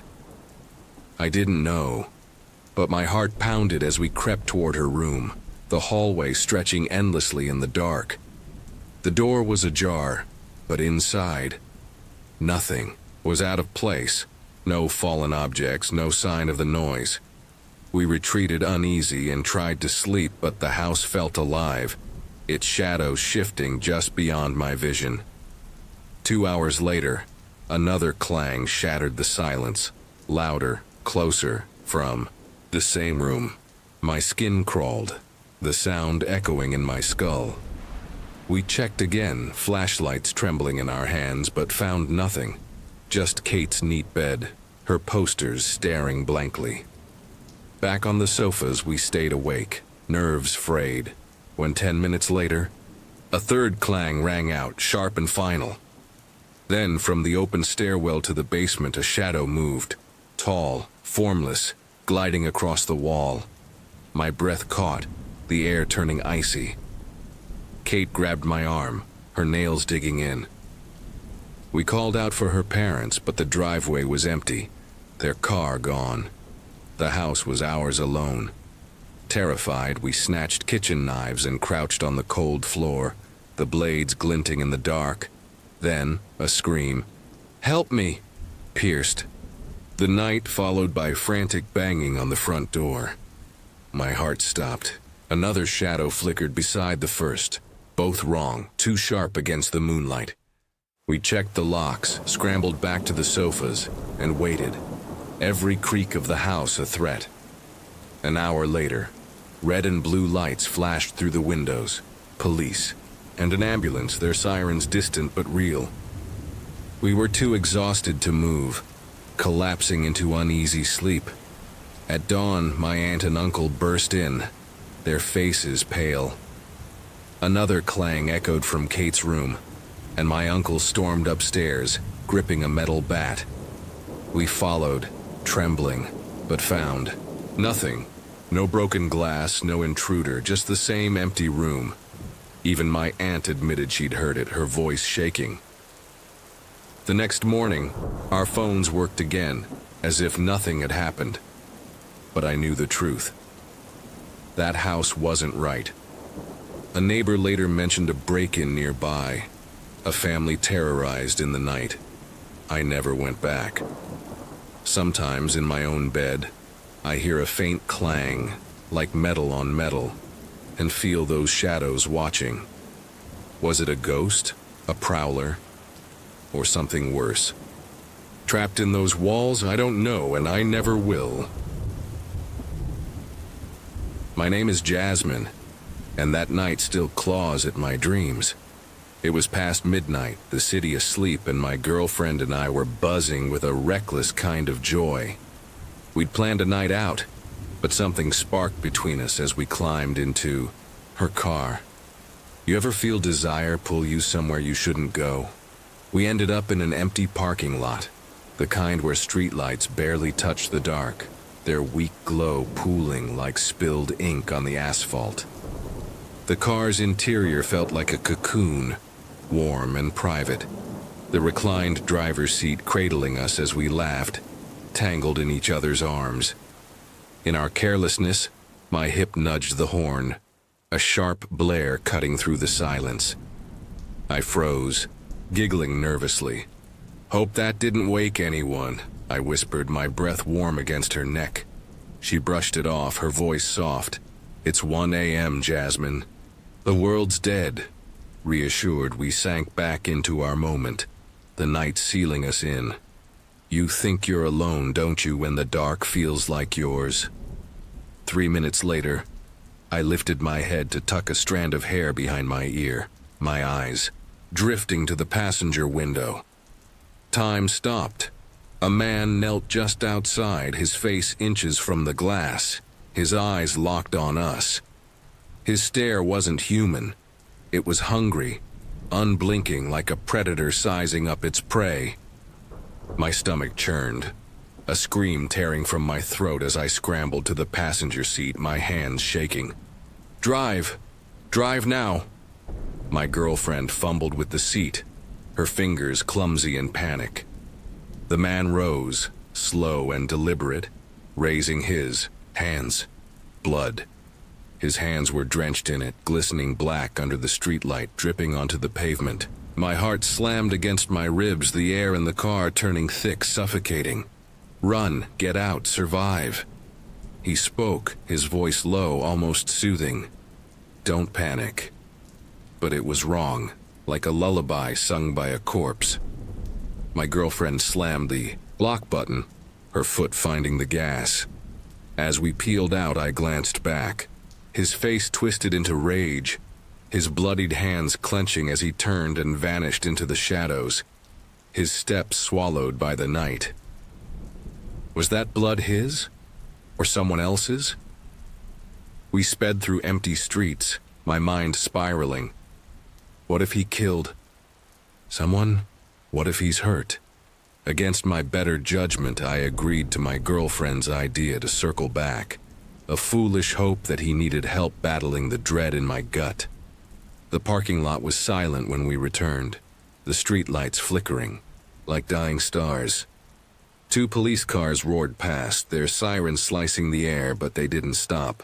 We crept through the lot, our headlights sweeping the pavement. He was gone, not a trace left. No blood, no footprints, nothing. You ever wonder if you dreamed a nightmare, only to find it followed you home? The emptiness felt worse than his presence, a void that whispered he could be anywhere. Let me tell you what I heard later from a friend who worked at a diner nearby. She said a woman had been found dead that week, not far from that lot, her body hidden in an alley, her blood drained into the asphalt. No suspect, no witnesses, just rumors of a man who moved like a ghost, hands stained red. You think it's just a story, don't you? I don't park in empty lots anymore. I check my locks obsessively, my fingers tracing the taser in my purse.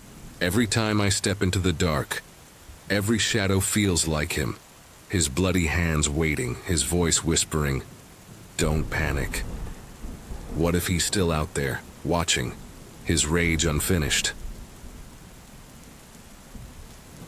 It was January 2019 and I was 15, straddling that awkward line between kid and adult.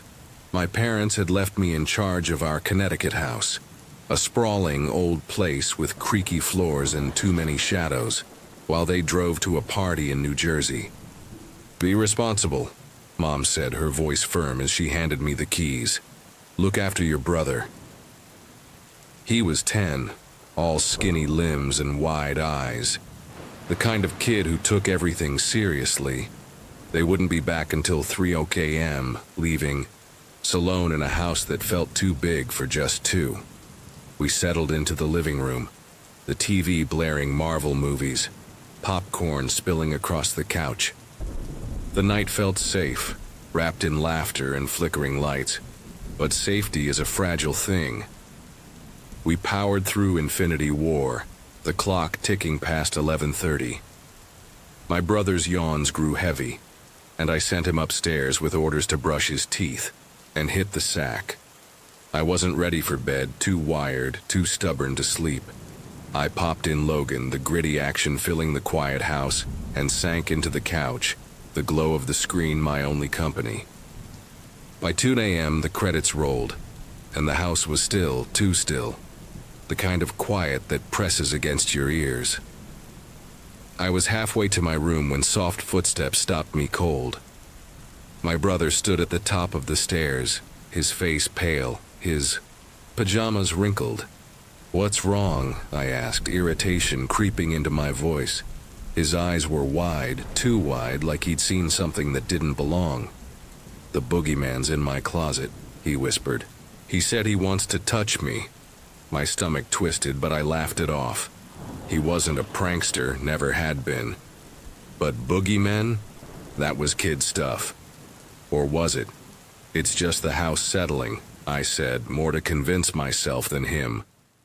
But his fear was real, raw, and it tugged at me. "Fine, I'll check."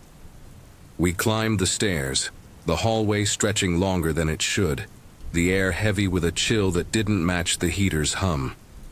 His room was a mess, toys scattered, bed unmade, but the closet door loomed, its wooden surface scratched and worn. I flipped on the light, expecting nothing, but my heart was pounding. My brother hovered behind me, his breath quick and shallow. I grabbed the closet handle, the metal cold against my palm, and yanked it open. The world stopped. A man stood there, tall and hulking, his greasy black hair falling over a face rough with stubble. His eyes glinted predatory, and a sickening smile curled his lips. He'd been watching my brother sleep, waiting. Rage exploded in my chest, hot and blinding. This was no boogeyman. This was real. "Get out!" I roared, my fist slamming into his throat before I could think. He staggered, choking, and I drove my foot into his face again and again, each blow fueled by fury and fear. Blood smeared his skin, his gasps ragged, but I didn't stop. My brother's scream pierced the air, and I grabbed him, pulling him toward the bathroom across the hall. We had to get away. I slammed the door, twisting the lock, my hands shaking as I dialed 911. "There's a man in our house," I stammered, my voice barely mine. I called Mom next, her panic crackling through the line, but the bathroom felt like a trap. It's tiled, walls closing in. Was he still out there? Could he break through? My brother clung to me, his sobs muffled against my shirt, and I held him tight, whispering, "We're safe now." But I didn't believe it. The house was no longer ours. The police arrived in minutes, their flashlight beams cutting through the dark.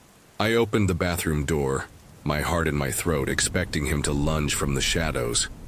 But the house was empty. The closet stood open, the bedroom untouched, no trace of the man or his blood. Had I imagined it? I described him, mid-40s, built greasy hair, and an officer stayed until dawn, his presence a thin comfort. The emptiness felt wrong, like the house was hiding him. A week later the news came. They'd caught him. A 47-year-old monster who'd raped and killed his victims, children, and their families. He'd been in my brother's closet, inches from us. The death sentence was cold comfort. If my brother hadn't come downstairs, if I hadn't checked. I still see that closet in my dreams, its door creaking open, his eyes glinting in the dark. Some nights, I swear I hear footsteps, and I wonder if the boogeyman ever truly left. In the dim basement, I saw footprints, red and wet, the size of my own small feet. I was 4, trailing Mom through the sprawling apartment complex where we lived, a maze of concrete and flickering lights. The air was heavy with the hum of washing machines, the kind of place where shadows clung to corners. Mom was downstairs in the laundry room, her hands sorting clothes, while my brothers chased each other, their laughter echoing off the walls. I wandered, my sneakers scuffing the cold floor, drawn to the dark hallway beyond the machines. The basement was a world apart, its silence thick, its smell of mold and damp stone curling into my nose. You don't know fear until you see something that shouldn't be. The complex was old, its walls stained with years of leaks, the elevator creaking like a tired beast. We'd take it down from our fifth-floor apartment, Mom clutching her laundry, basket me clutching her hand. That day, the basement felt different, colder, as if it was watching. My brothers' voices faded as I stepped into the hallway, the light from the laundry room barely reaching the cracked tiles. There they were, footprints, crimson, glistening, leading into the dark. They matched my feet, small and perfect as if I'd walked through blood and forgotten. My heart thumped, but curiosity pulled me forward, each step a pulse in the quiet. The prints stopped at a blank wall, no door, no turn, just stone. You can't unsee the truth when it stares back. Looked up and they were there, 2 children my age standing where the footprints ended. A boy with brown hair and brown eyes. A girl with blonde hair and brown eyes, their faces pale, their gazes heavy. Something was wrong. Their clothes hung loose, faded, like they'd been forgotten. I opened my mouth to speak, but a chill stopped. Me? I glanced back, hoping to see Mom, but the hallway was empty. When I turned again, the children were gone, the wall as blank as before. You blink, and the world changes. My breath caught, my mind spinning. Had I imagined them? The footprints were still there, wet and real, but the silence was louder now, pressing against my ears. Days later, I saw them again. The elevator doors slid open, its metal walls scratched, the air stale with grease. I stepped inside, alone, pressing the button for the 3rd floor. They were there, in the corner, watching. The boy and girl, their eyes unblinking, their presence heavier than the air. "Where's your mom?" I asked, my voice small. They didn't answer, didn't move. I turned to check the buttons, my reflection warped in the steel. When I looked back, the elevator was empty, the lights flickering, the hum of the motor, a low growl. You don't forget eyes like that. My stomach twisted and I ran out as the doors opened, my sneakers slapping the hallway floor. I found the janitor, his broom sweeping dust in the lobby, and spilled the story. Footprints, children, vanishings. His face tightened, his eyes darting to the elevator. "You shouldn't have seen that," he said, his voice low. He told me the truth, and it broke something in me. Years ago, a family lived in the complex. The parents, twisted by some darkness, killed their children, a boy and a girl, both 4. Their bodies were hidden, never found, and their spirits lingered, haunting the basement, the elevator, searching for what was stolen. Imagine being trapped, forever looking for yourself. We moved out soon after, the complex a memory I tried to bury. But those eyes, those footprints, they follow me still. I'd felt it before, you know. A coldness in that elevator months earlier, when I'd ridden alone and the lights flickered for no reason. I'd brushed it off, a child's fancy. But now I know they were there, watching. The janitor's words loop in my mind, a story I can't escape. Did those children ever find their bodies? Do they still wander, their small feet leaving bloody trails? Some truths don't let you go. I'm older now, far from that place. But I dream of them, their faces clear, their silence deafening. You can't outrun the ghosts of the lost. The house was too quiet, its stillness a trap waiting to spring. I was 9, dressed in my swimsuit, the chlorine scent clinging to my skin as I prepared for swimming lessons. The living room was my kingdom, a fortress of pillows and blankets, draped over the coffee table, a child's sanctuary against the world. My brother was upstairs, spinning in Dad's office chair while Dad was at work, his absence a familiar void. Mom was in the shower, the faint hum of water echoing from above. But something in the air felt wrong, like the house was holding its breath, watching me. I crawled into the fortress, the blanket's edge brushing my cheek, sealing me in a cocoon of shadows. The world outside faded, leaving only the muffled drone of the house and my own heartbeat. Sensory overload. The air was thick with the musty scent of old cushions, the carpet's rough fibers prickling my knees, and the distant drip of the shower pulsed like a warning. I stretched out, carefree, and let my foot slip beyond the blanket's hem, dangling in the cool air. Then it happened. A cold, heavy weight slithered over my toes, slow and deliberate, like a snake coiling its prey. Pattern. Interruption. My breath caught. It was a black sock moving on its own. Embedded command. Feel the ice of fear grip your heart the moment the familiar turns sinister. The sock was Mom's, its worn fabric unmistakable, but it clung to my foot with a life of its own, its touch unnaturally cold, like frost seeping into my bones. I yanked my foot back, heart pounding, and peered through the blanket's gap. The living room was empty, the furniture frozen in the afternoon light, but our cat sat by the window staring. Her green eyes were wide, unblinking, not at me, but through me, as if she saw something I couldn't. Trance loop. I stared back, trapped in her gaze, my mind spiraling. Was it real? A prank? But Mom's upstairs, Dad's gone, and my brother's too far. The sock lay still now, crumpled on the floor, but its presence screamed, a violation of everything safe. Nested storytelling. I remembered a story my brother told about a toy car that rolled across his room at night, stopping at his bed. He swore it wasn't him, and Mom laughed it off. But now, in this suffocating fortress, his words felt like a warning. What if the house is alive? What if it's playing with me? I called out, "Mom! Brother!"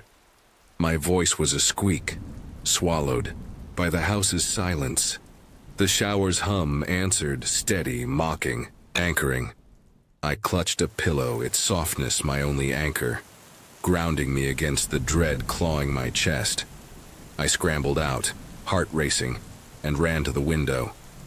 The cat hadn't moved, her eyes locked on the spot where the sock lay. Her stare was wrong, too knowing, too old. I turned, half expecting the sock to slither toward me, but it was still lifeless. The shower stopped, and I bolted upstairs, finding my brother spinning in the chair, oblivious. "Did you go downstairs?" I demanded. He frowned, shaking his head, and my stomach sank. If it wasn't him, who was it? I told Mom later, my voice trembling as I described the sock's crawl, the cat's eerie gaze. She smiled, ruffling my hair. "You're imagining things, sweetie. Probably just the cat pattern interruption." But I saw the doubt in her eyes, a flicker of fear she couldn't hide. Sensory overload. The memory haunts me. The sock's icy grip, the cat's piercing stare, the house's oppressive quiet. I know what I felt, what I saw. The cat knew too. Even now, years later, I check under tables, behind curtains, afraid of what might be waiting, wearing something as innocent as a sock, watching me with eyes I can't see. The waves crashed softly, a lullaby under the summer moon, as my friends and I sculpted castles in the sand. I was 7, maybe 8, and the beach cafe was my second home, owned by family friends who let us run wild. The air smelled of salt and sunscreen, the night warm against my skin. our laughter mingling with the distant hum of the cafe's jukebox. We dug trenches, built towers, our hands gritty with sand, the volleyball net swaying in the breeze. Beyond the cafe's glow, a thin strip of woods fringed the beach, its bushes rustling faintly, then a sound. Sharp, like twig snapping, cut through our chatter. I froze, my spade hovering over a half-built moat. "Just a cat," I said, my voice light, convincing myself as much as the others. The night felt safe, wrapped in the cafe's golden light, but the rustling didn't stop. The sound grew louder, more deliberate, like something heavy shifting in the underbrush. I glanced at my friends, expecting giggles or shrugs, but their faces had changed, eyes wide, mouths slack, staring past me into the dark. My stomach dropped, a cold knot forming. "What?" I whispered, my voice barely audible over the waves. They didn't answer, just kept staring, their bodies rigid, as if the night itself had grabbed them. I wanted to turn, to see what held them so still, but fear rooted me to the sand. The air grew heavy, the scent of salt now laced with something sour like sweat or blood. Then I felt it, a cold, sharp pressure at the back of my neck like ice against my skin. My breath caught, my heart slamming against my ribs. I didn't move, didn't scream, my mind screaming one word: knife. "Run!" someone yelled. Maybe my friend, the 10-year-old who always led our games. The spell broke and we bolted, sand flying under our feet, our screams tearing through the night. I ran blindly, the cafe's lights a beacon, my neck still tingling where the cold had pressed. My friends were beside me, sobbing, stumbling, all of us driven by the same terror. Something was behind us, chasing, its presence a weight I couldn't shake. I reached my mom, collapsing into her arms, my chest heaving, tears blurring the world. The cafe buzzed with voices, adults shouting, phones dialing. Sirens wailed in the distance, red and blue lights slicing through the dark as police cars screeched into the lot. I clung to my mom, her warmth the only thing keeping me from falling apart. But I couldn't speak, couldn't explain the cold at my neck. Later, my friend, the 10-year-old, told his dad what we'd seen. A man, wild-eyed, his face twisted into a grin like a sick clown, standing behind me, a knife glinting in his hand. He'd been hiding in the bushes, watching us, waiting. The police found him not far away, his clothes stained with blood, the knife still in his grip. He'd robbed a woman, stabbed her to death, her body left in an alley nearby. My skin crawled, the memory of that cold blade burning in my mind. The adults kept us close after that, their faces pale, their voices hushed. I never played near the woods again, never strayed from the cafe's light when the sun went down. Years later, walking a different beach, I heard a rustle in the dunes, and my neck prickled, just like before. Was it him, somehow free, or just the wind playing tricks? I don't know, but I run from shadows now, and I always will. I was 7, maybe 8, a fearless little adventurer in a small coastal town where the days tasted of salt and freedom. My parents often brought me to a beachside cafe, its pool sparkling under the sun, its sandy stretch kissing the shoreline. The owners were family friends, their laughter blending with ours, making the place a second home. Past the cafe and its creaky playground lay my paradise, a wide expanse of sand, soft as dreams, where a volleyball net swayed in the breeze. My friends and I ruled that patch, sculpting castles and chasing each other until the stars came out. You ever feel like a place belongs to you, like it's woven into your bones? One summer night, the air was thick with heat, the moon a silver coin above the waves. 6 of us knelt in the sand, giggling as we shaped turrets and moats, our hands dusted with grit. The cafe's lights glowed faintly behind us, a warm anchor in the dark. Then it came, a rustle, sharp and wrong, from the bushes where the sand met the woods. The trees there were shallow, barely a forest, but their shadows stretched long, swallowing the moonlight. I was brave back then, shrugging it off as a stray cat or a curious raccoon. Keep playing. It's nothing. But when I glanced at my friends, my heart stuttered. They'd frozen, their hands hovering over half-built castles, their eyes wide, locked on something behind me. You know that moment when joy turns to dread and the world tilts? The air grew heavy, pressing against my chest. I trembled, my breath shallow, too scared to turn. Don't look. Don't move. Then I felt it. Something cold, sharp, grazing the back of my neck, like ice kissing my skin. My scream shattered the silence and I bolted, my bare feet pounding, the sand toward the cafe's golden light. My friends followed, our cries weaving into a chorus of terror. 6 children fleeing an unseen monster. I threw myself into my mother's arms, sobbing, her warmth a fragile shield against the fear, clawing my heart. Sirens wailed soon after. Police cars flooding the lot, their red and blue lights pulsing like a heartbeat. What was behind me? What did they see? We huddled, confused, as adults whispered with officers. I tugged at my oldest friend, a 10-year-old with solemn eyes, begging to know.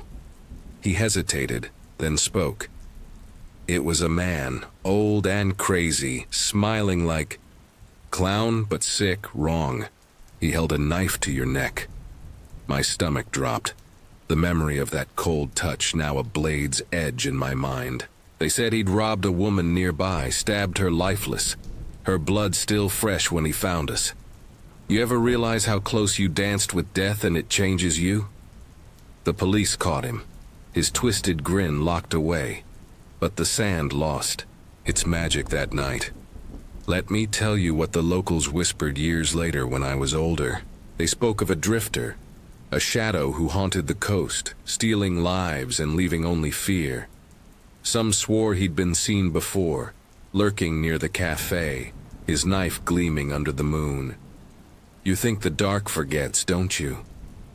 I never strayed, far from the cafe after sunset again. The rustle of leaves, the chill of a breeze. They bring it back, that cold touch, that unseen smile. What if he wasn't alone?